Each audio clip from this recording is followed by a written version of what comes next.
Hello guys, welcome back to our channel. ఇది కొరియాలో tourist place అనమాట. అమెథిస్ట్ క్యారవన్ పార్క్ అంటారు. ఫస్ట్ అయితే మనం టికెట్స్ తీసుకుందాము. ఇక్కడ కేవ్ కి బోటింగ్ కి సపరేట్ గా ఉన్నాయి. మనకు కావాలంటే ప్యాకేజ్ కూడా ఇస్తారు. మన సెల్ఫ్ టికెట్స్ కూడా తీసుకోవచ్చు ఇక్కడ. మేమైతే రెండు ఎక్స్పీరియన్స్ చేయడానికి ప్యాకేజ్ టికెట్ తీసుకున్నాము. సో ఇదే ఎంట్రన్స్ అనమాట. మా హస్బెండ్ అందరికి హాయ్ చెప్తున్నారు. సో మీరు కూడా కామెంట్ లో హాయ్ అని పెట్టండి. స్టార్టింగ్ లో మనకి ఇలా గైడ్ మ్యాప్ ఉంటది. సో మన రూట్ ఎక్కడ మిస్ అయినా ప్రాబ్లం ఉండదు. 2 years బ్యాక్ మా అత్తయ్యలు కూడా సేమ్ ఇదే కేవ్ కి వచ్చారు. అప్పుడు తీసుకున్న ఫోటో ఇది. ఈ కేవ్ లో మనకు ఎక్కువగా ఇవే కనిపిస్తాయి. సో ఇలా పెడితే మనం కోరుకున్నవి జరుగుతాయని నమ్మకం ఇక్కడ. ఇంత హైట్ లో ఎవరు పెట్టారో గానీ నిజంగా గ్రేట్ అని.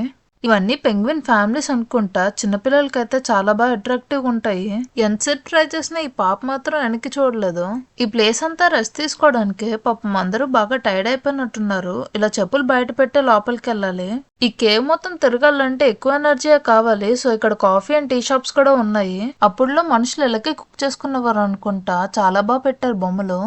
ఈ కేవ్ మొత్తంలో నాకైతే ఈ ప్లేస్ చాలా బాగా నచ్చింది. చూడ్డానికి చాలా బాగుంది. ఈ వాటర్ ఫాల్స్ ప్లేస్ లో మాత్రం ఫొటోస్ అన్ని ఎక్సలెంట్ గా వస్తాయి. ఇది ప్యూర్ వాటర్. ఈ కేవ్ పైనుంచి వస్తాయి. వచ్చిన వాళ్ళందరూ ఈ స్పూన్స్ తో వాటర్ తాగుతారు. సో మనం కూడా ట్రై చేద్దాము.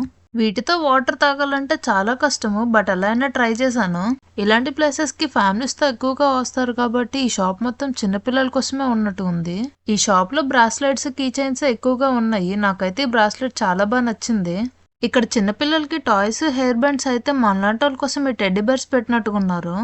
హోమ్ డెకరేషన్ కోసం కలర్ఫుల్ లైటింగ్స్ కూడా ఉన్నాయి ఇక్కడ. ఇవి మిస్టీరియస్ జంప్స్ అంట. కేవ్ మొత్తం ఇలాగే పెట్టారు.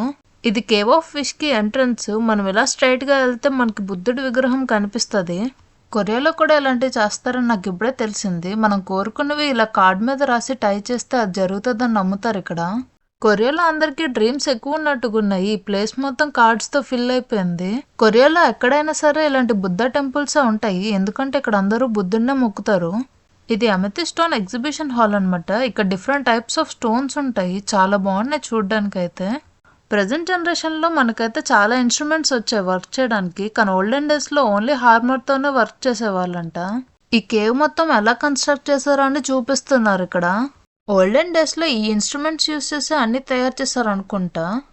ఈ ప్లేస్ అంతా ఇన్స్ట్రుమెంటల్ ఎగ్జిబిషన్ హాల్. ఇక్కడ అన్ని పురాతన కాలంలో చెక్కిన శిల్పాలే ఉన్నాయి. ఇదంతా డ్రాగన్ వరల్డ్. సో నేను కూడా అలా కాసేపు టైం స్పెండ్ చేశాను ఇక్కడ.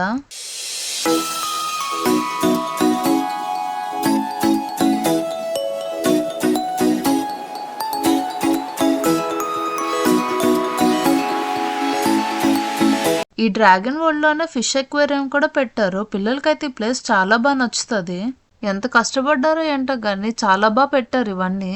మా నాన్నమ్మ అయితే చాలా క్యూట్ గా హాయ్ చెప్తున్నారు ఈ వీడియోకి. సో లాస్ట్ ఇయర్ అయితే బోటింగ్ ఇక్కడ ఉండేది. ఈ ఇయర్ కూడా ఇక్కడే ఉంటది అనుకున్నాం. చాలాసేపు వెయిట్ చేసాము. నియర్లీ 1 hour వెయిట్ చేశాక మాకు తెలిసింది బోటింగ్ ఇంకో దగ్గర షిఫ్ట్ చేశారంట. ఇక్కడ జాకెట్స్ ఇస్తారు. సో అలాగే మనకి ఇక్కడ బోటింగ్ ఉంటది.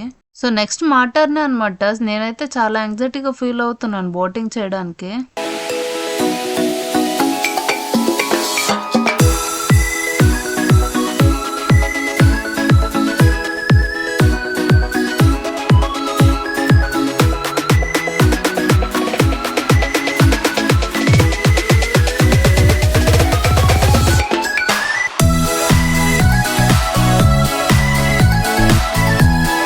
నాకైతే ఈ బోటింగ్ చాలా బాగా నచ్చింది. సూపర్ గా ఉందని చెప్తున్నాను. మా హస్బెండ్ కూడా వీడియోకి పోజ్ ఇస్తున్నారు. సో అలా 2 rounds వేసాక మా బోటింగ్ అయితే ఫినిష్ అయిపోయింది. మళ్ళీ మేము స్టార్టింగ్ వచ్చాము. ఇంకా కొరియన్ వీడియోస్ కోసం మా ఛానల్ ని సబ్స్క్రైబ్ చేసి సపోర్ట్ చేయండి.